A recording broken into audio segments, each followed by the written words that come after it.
Hey, I'm Bry Cox with BryCoxWORKSHOPS.com, and I have a little tip for photographers to be more professional. It's an easy tip, easy. Well, I don't know if it's all that easy. It seems to be really hard for everybody. All right, and it's on spelling and grammar, you guys, and punctuation. And all right, but before we get into that, just know I've got full courses, not on spelling or grammar, that you should do that on your own, but full courses on lighting, on workflow, on sales, on video production. I mean, hours long each, all on my website, BryCox, BryCox, workshops.com. Okay, so here's the thing, is I get emails from photographers. I get emails from photographers asking me questions. Hey, I really need help with my business. And the emails are incoherent. And I don't mean to hurt anyone's feelings, but I don't want to discourage anyone from sending me emails in the future going, oh man, I better not send them an email. But what I mean by incoherent is the wrong words are capitalized. There's no punctuation.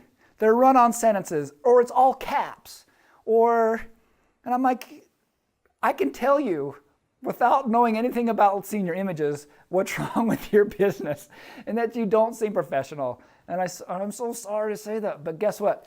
Everybody we're supposed to mentally make decisions based upon what information we get, right? And if the only information you're putting out there is incoherent emails to brides or clients, or your website or your blog is, you're writing a paragraph and you just look at it with any kind of education, you go, I don't know what they're even talking about. I don't know what they're saying.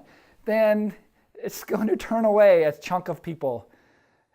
So the same thing goes for Facebook, posting posts. I try to avoid what things I do post sometimes, but when I post, I make sure that I actually read it before I hit post, and sometimes I catch a misspelling. But for the most part, like people, they misspell even just basic words like here and here. Like here or here, there, all those kind of things, your, and it's just so common. And the same thing is true on text. A lot of clients are now texting me, and it should be a habit before you send the text to just look over it, make sure it's congruent, it matches basic grammar.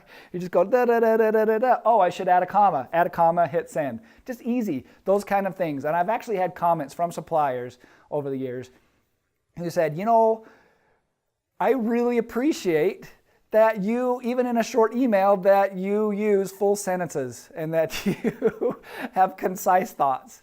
That like, it's so nice to just deal with somebody professional. And that would be their response to me. And I'm like, doesn't everybody? And they're like, no. And now that I'm getting more emails from photographers, I'm starting to get it. I'm like, yeah, you guys, it looks so bad because it looks like you're just, right? And so, all right. So it should be, I don't know how to fix this.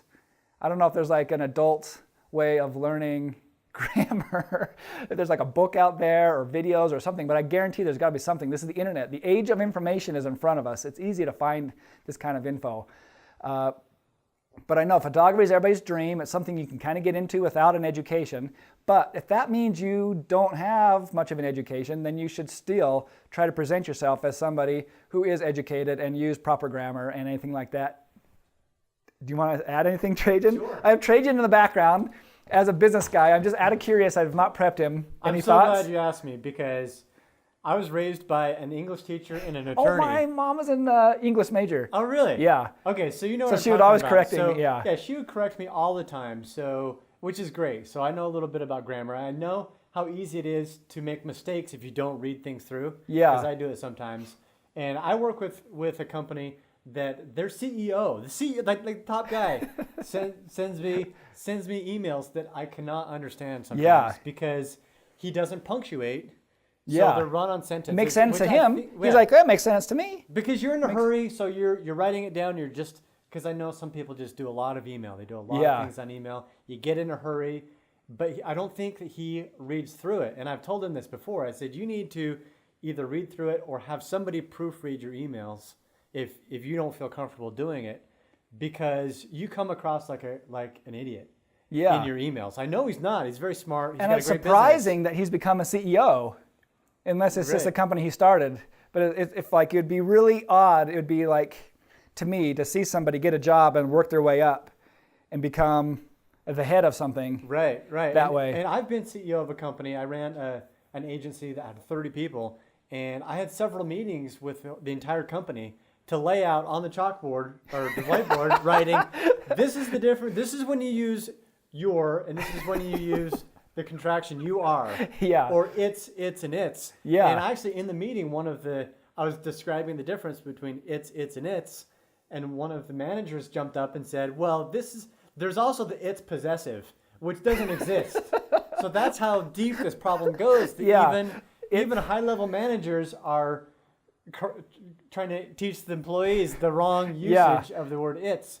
So I would suggest just, number one, read through it. Number two, have somebody proof it if it's important. If you're sending an email out to all of your vendors or your clients, have somebody proofread it. I actually have my wife proofread everything that I read send out to my community, just because even though I know grammar fairly well, it's easy to get in, you're in the zone and you're writing and you miss things, right? Yeah. So it's good to just have a second opinion, and then find a summary of common grammar mistakes, like your and their and it's. Yeah, and you can buy a hard brace probably easily just to look things up if you ever need. But now you can kind of Google it most of the time. Yeah, I think you just Google grammar rule it's, and it should pull up a website, I guarantee you, with the various reasons to use it's. Mm-hmm. And don't depend on spell check. Oh, because spell check will make sure that the words are spelled right. Yeah. But it doesn't verify that you're using the correct word in that situation. If you're using the wrong your, which I think is the number one culprit. Yeah. In email and on Facebook, on social media, everybody says YOUR as possessive, but it's I like Mark has a shirt. I can't think of it right now, but he has a bad grammar shirt where it says seems like he has the word "your" on his shirt that's somehow used incorrectly. I bet that would be hilarious. Yeah, because he's a writer. So for him, it's really funny. That's all I got. All right. Excellent. All right, America, photographers, work better on this. And if you have any questions, send them to me. Of course, you got my website, Bry Cox Workshops. And thanks, Trajan, for jumping in. Trajan at invinciblestartup.com. You are awesome. YOUR, not YOU''RE. You're awesome. Until next time, America.